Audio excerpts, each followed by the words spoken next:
Hey everyone, it's Shay Seeking, and yeah, so we're back in this studies of scriptures, and again, I thought I found a little I don't even think it's an article. It seems like somewhat of a poem, right?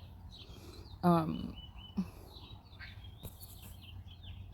and it's in the book, and it's called "The Wrath of God." Because I think that what I'm gonna do, I still need to do another chapter in Second Kings, but yeah. So I found this in this the Battle of the Great Day, or the Battle of Armageddon. And I just wanted to read it real because I thought it was an interesting outlook on what we're saying as far as the wrath of God. And I get somewhat of I do get a loving kind of more than I used to understand, I guess. You'll have to excuse me because children are jumping on the trampoline right now. But yeah, I don't know. It's because I used to look at it as just like a whole like entire punishment for no reason. You know what I'm saying? But like over the years, I've changed my outlook on what it would be, kind of like a reprimanding or tough love or something like that of the people, right? But it says here that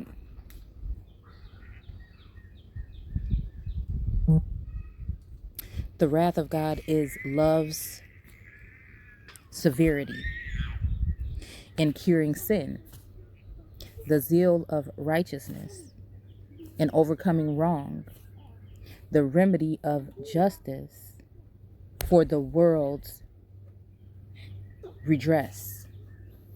It almost look like red dress.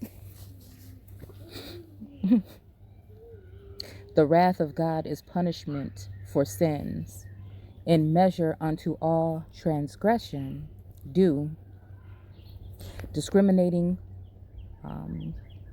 well and just between presumptuous sins and sins of lighter hue. The wrath of God inflicts no needless pain. Okay, wind is blowing my stuff. Okay, no needless pain, merely vindictive or himself to please, but aims the ends of mercy to attain, uproot the evil, and the good increase. The wrath of God is a consuming fire that burns while there is evil to destroy, or good to purify,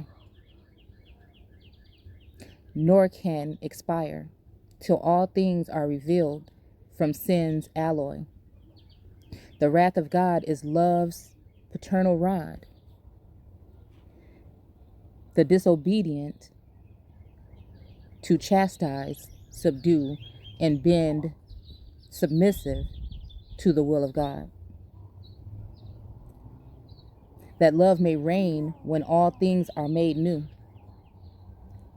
The wrath of God shall never strike in vain, nor cease to strike till sin shall be no more. Till God has, so again, it's like, that's why I say it feels like it has a feminine aspect, because it's almost like how I would say something like, or how we say something like, the earth is cleansing itself right now.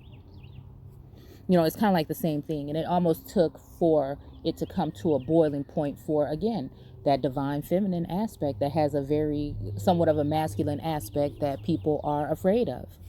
And what else are people afraid of? And so I don't know. That just yeah, I don't know.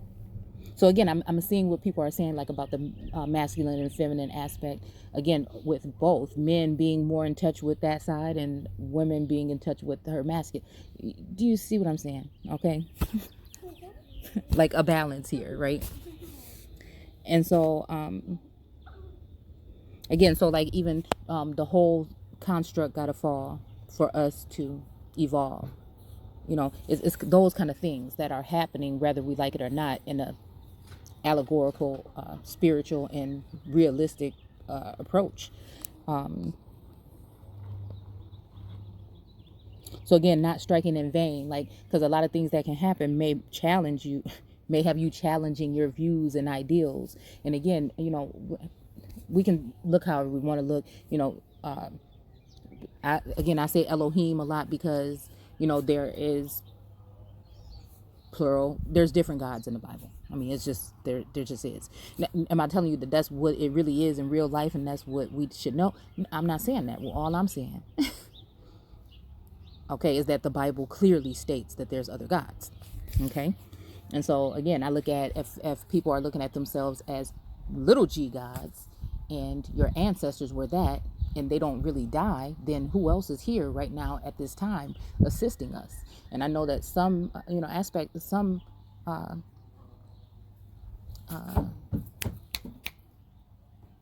some energies want us to not honor the mother and father or the ancestors, or again,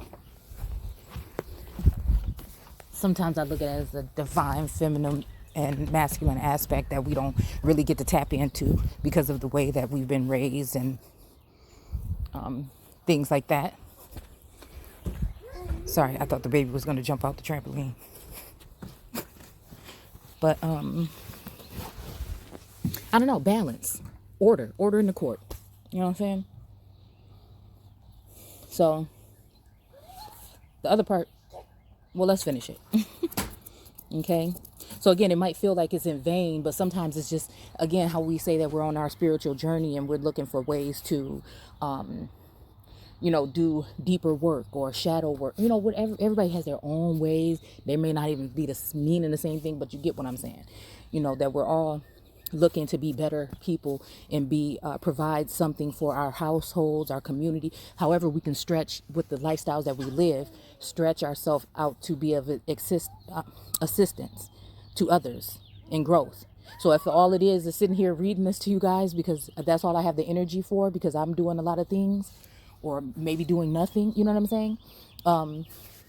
But I commit to doing something each day. It might even be inner work, it's something. So, everybody has their own way of contributing, some people are there when the foundation is laid, or were there when the foundation was laid. And then other people may have, it might have sparked something in someone else, because we all had to start somewhere, to do greater things. And see, that's the thing. To do great. So even like when we're talking about that Christ concept of a particle being all of us being connected by some kind of particle or something, right?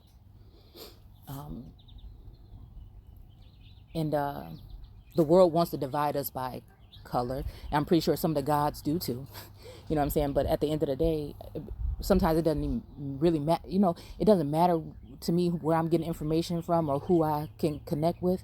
It's about the mindset. It's about your being. It's about your energy. It's about those things for me. But again, I want to be there to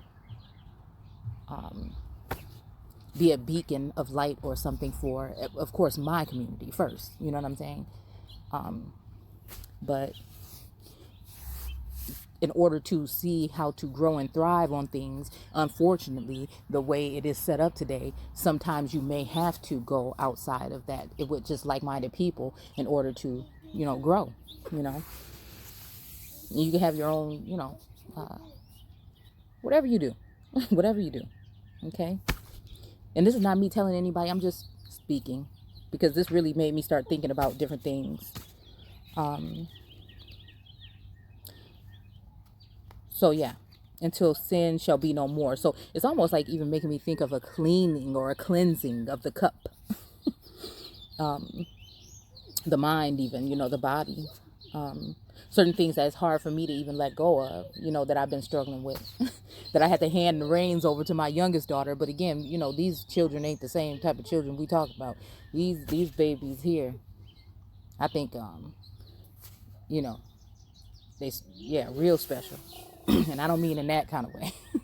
I mean, they're just, So anyways, it says, till God, his gracious purpose shall attain, and earth to righteousness and peace restore. So again, it says him here.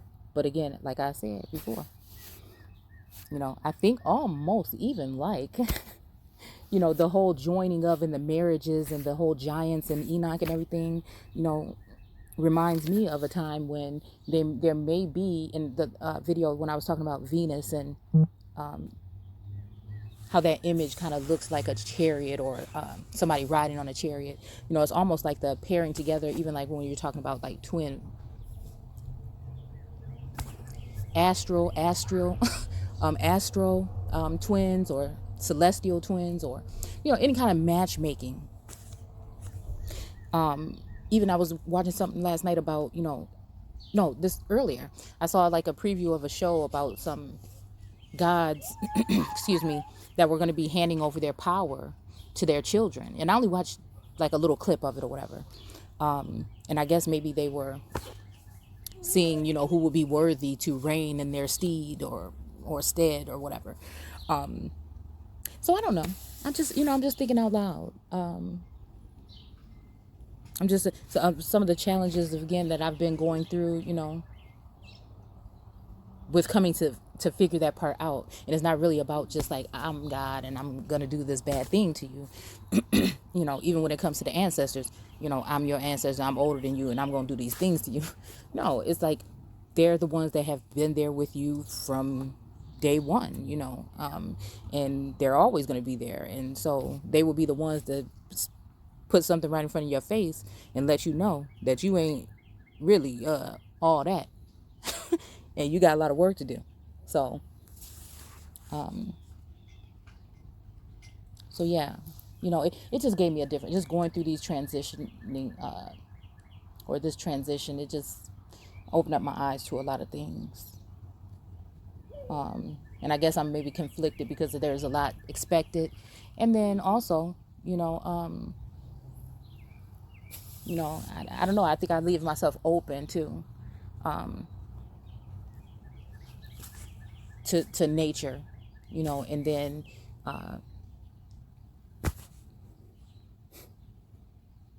don't know. I feel like I leave myself open to understand the good, the bad, the light, the dark, things like that. But anyway, it's so many things. I keep looking at it.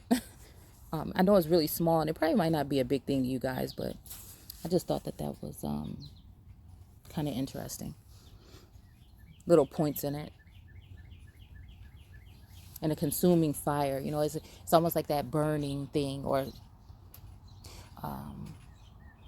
I don't want to say desire, or even if you even look at some images, like sometimes I even think about symbolically that fire that you might see, on the Baphomet again. And I'm not saying that that's anybody's, what I'm saying? I'm not saying that. I look at imagery is my thing, things like this. It just, I see it differently. So, just because I speak on something doesn't mean that, I wholeheartedly believe it or I don't. It's just, I look at things for a different reason. Not trying to be biased or anything. I just look at it as somebody that researches, or investigates things. So, yeah. So anyways, I want to thank you guys for listening. And I will see you guys soon. But yeah, this wrath, I guess I'll do a little bit more research on the wrath in general. Well, I think I know what it is, already.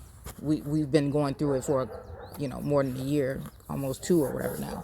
So, I think that's a part of it, put it like that. And then now we're going through the cleanup portion where it's more about, the whole thing was shut down for us to kind of get closer to ourselves, maybe our loved ones, or see which ones you have to, distance yourself from just for your own healing sake. And then it's definitely a time to reflect. And so now I think that, even just being around people closed in, it's hard, and, it's to reflect on self. And